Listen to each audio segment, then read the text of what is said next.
सुगन्धिं पुष्टिवर्धनम् उर्वारुकमिव बन्धनान् मृत्योर्मुक्षीयमामृतात्। Om Namah Shivaya, Om Namah Shivaya, Om Namah Shivaya, Om Namah Shivaya. Trambakam yajamahe sugandhim pushtivardhanam urvarukamiva bandhanan mृत्योर्मुक्षीयमामृतात्। Om Namah Shivaya, Om Namah Shivaya, Om Namah Shivaya, Om Namah Shivaya. Trambakam yajamahe sugandhim pushtivardhanam.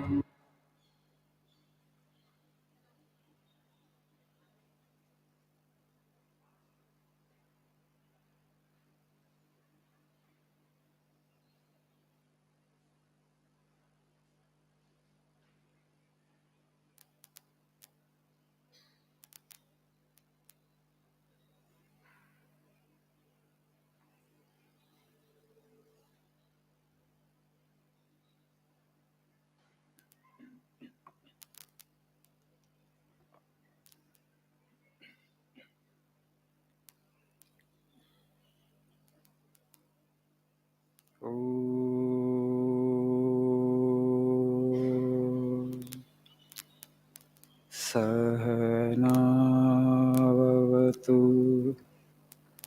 Sahanau Bhunaktu Sahaviryam Karavavahai Tejasvinavadhitamastu Ma Vidvishavai.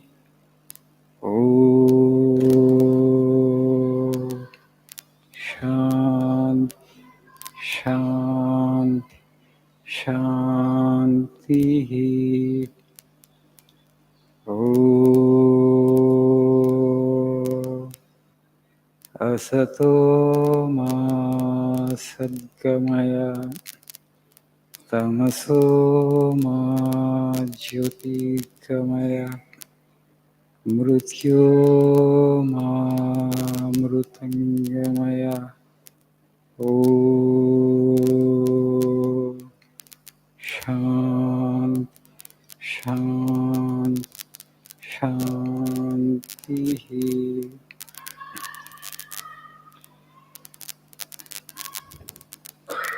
Good morning.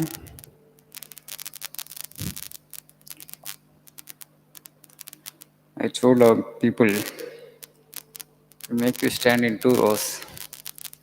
They made it only one side, one row that side, one row this side. You can come this side. One more line you can make. It's easy. I'm not able to see you. 2 lines. We're going to eat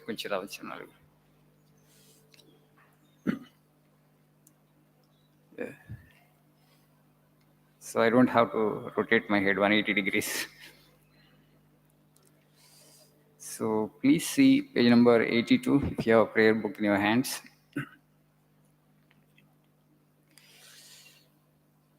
The second and third quotes on the page.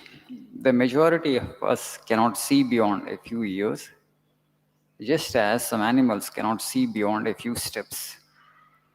Just a little narrow circle, that is our world. We have not the patience to look beyond and thus become immoral and wicked. This is our weakness, our powerlessness.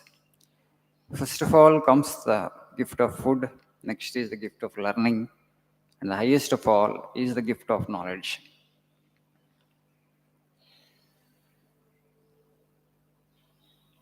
The majority of us cannot see beyond a few years, just as some animals cannot see beyond a few steps. What Swamiji meant by this? So we are different from other creatures. how we have got a great cerebral capacity. We are far more intelligent than other animals. If you just look at animals, animals are stuck at food, sleep, reproduction. If we just look at our human beings today, we are also doing those basic things only, maybe in a little sophisticated way. But if you just want to prove that you're superior to animals, you have to use your intellect rightly, and you must figure out the purpose of life. So, if you don't cultivate that passion for truth, now only we as human beings have the cerebral capacity to have a question, to put a question like, who is the creator of this universe? What is the connection of me with that creator? If that search is not there, what happens? You just look at human societies. Today, our goal, not at an individual level, even at a collective level, if you just look at governments, countries, they want to become economic superpowers. They want more money, more wealth, more GDP growth. You're not talking about annual growth is 7%, 8%, 9%, 10%, more growth. What for that growth is? What you will do if you generate more wealth, more money, more forex reserves? You will invest them where? You will invest them in weapons, right? War machines. Cutting edge technologies are today to go to make war machines.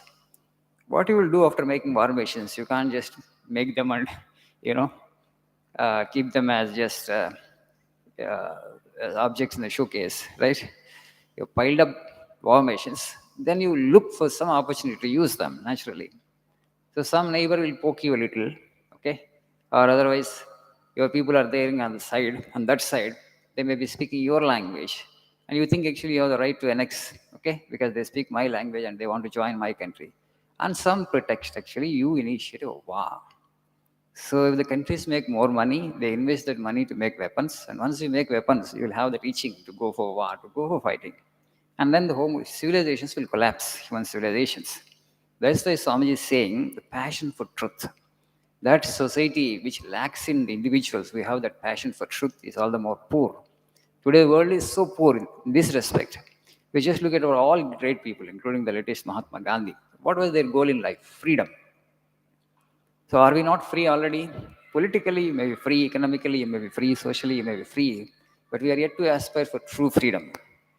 Eternal vigilance is the price of liberty. There is a saying in English. Eternal vigilance is the price of liberty.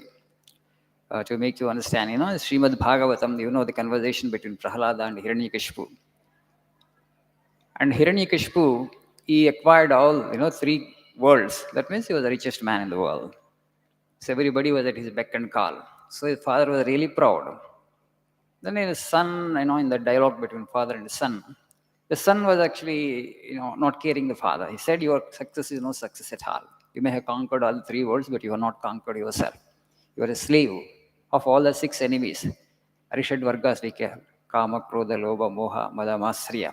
They are there within you and they are depriving you of your true freedom. Your father, you have not attained true freedom. But the Hiranyakashipu used to feel that he is free because everybody is at my beck and call. The whole universe listens to me.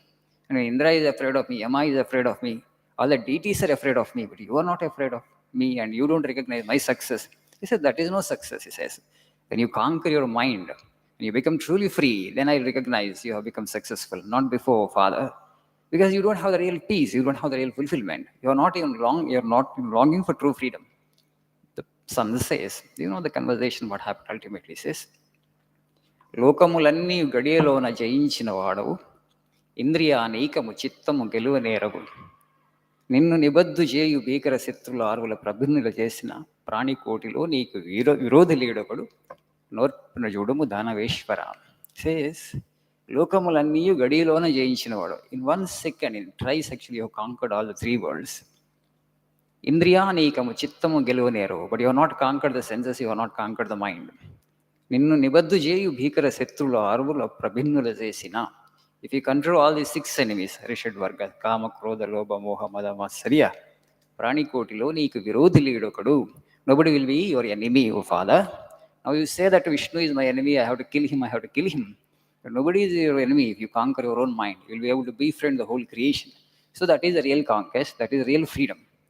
And you have to create at least some individuals who will aspire for that freedom. Today, actually, our goal of life has become making more money and indulgence, right? Sense slavery, absolute slavery to the mind. And that which people mistake for freedom. In the US in 60s and 70s, that was that hippie movement. So there was, a section of the youth, they wanted to become free. What was the idea of freedom? Do whatever you feel like doing. That is freedom. Do whatever you feel like doing. That means what? Give free rein to the mind. That is slavery. We all know it. Okay? That will pull you down. That will bring you down. We always have known it. We always have understood it. True freedom means conquering the mind, conquering the senses. That may take a long time, but at least you should have that aspiration, that desire.